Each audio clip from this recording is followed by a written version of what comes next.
I'm passionate that we need to look at this in a historical context.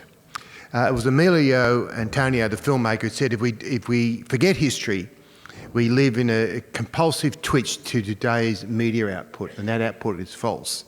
And one of the problems with teachers everywhere around the world is we are very good at navel-gazing, spending hours looking at where the bins in the playground are placed, and we think that every school down the road has got a much fairer principal and much more money, and in a sense we've got to start thinking globally and acting, of course, locally at every level.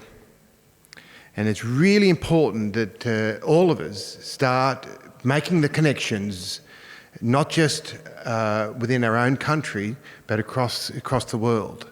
Because you have got so much in common with a teacher in Sydney and Perth, but also in Montreal and London and Birmingham and Wisconsin, more than you think.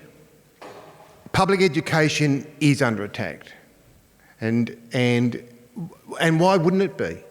When you look at what's happened in the last 35 to 40 years, when governments once owned insurance companies and airlines and postal services and energy utilities, transport, train systems, and all of that essentially has been privatised, and the last remaining part of the public sphere untouched is schooling, we would be naive to think that we will always be a not-for-profit, publicly owned, government-run system, and that's the way education will be delivered.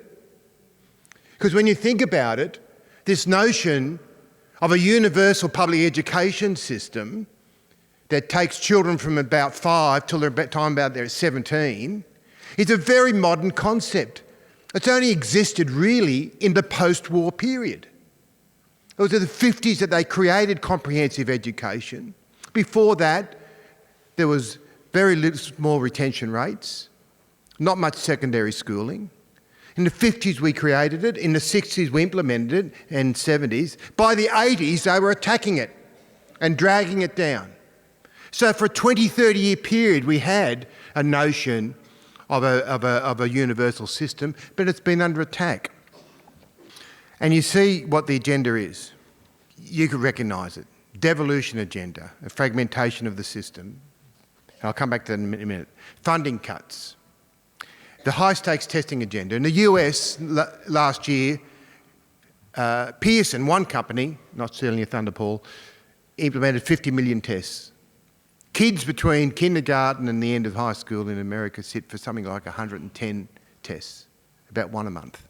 That's their life.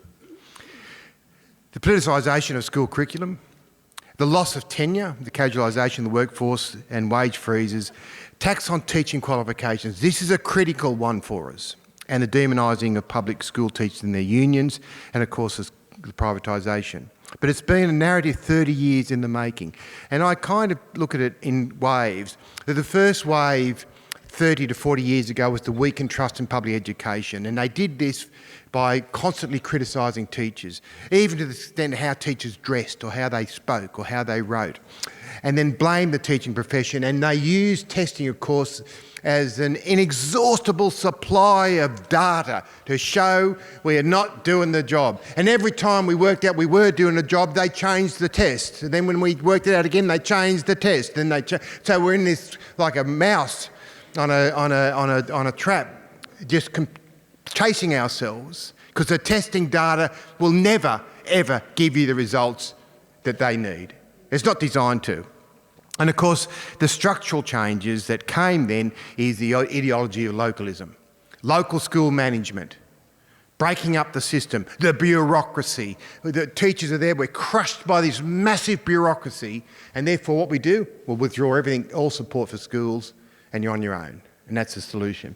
And of course, the fourth wave, which none of us saw coming, I don't think, if we're being very honest with ourselves, was the corporate takeover.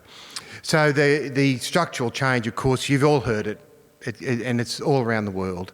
And Stephen Ball calls it local site-based management, site-based autonomy, local decision-making, whatever you want to call it, whatever marketing term you want to use. Stephen Ball summarises it All principals have been given is the capacity to self-manage the decline of their school. That's all they've been given. That's the only authority they've been given. So they devolve, they reduce funding, they break up the system, they create silos, they fragment what Dr. Kathy Wiley, one of your people said, vital connections. That makes systemic reform almost impossible. Therefore, we have the lessening of student outcomes. And of course, this is a precursor to the privatisation agenda. We see that in the charter schools and the academies. One impediment, of course, to this is teaching qualifications. I've just come from Sydney last week where we had a strike. We took our people out on a strike. They've sacked 138 of 158 corrective services teachers in New South Wales, just sacked them. They've been given dismissal notices for one reason. They were qualified and they're being replaced by clerks without any qualifications. We've got to cling to it. And notions of standards, let's not be worried about the word standards. Let's own it. Because it is our word. We're always about standards, not imposed standards from politicians, but standards that we create and we own. We're not scared about standards. We're scared about stupidity. And there's a difference. And we've got to, of course, make sure that qualifications and accreditation process is there to protect us.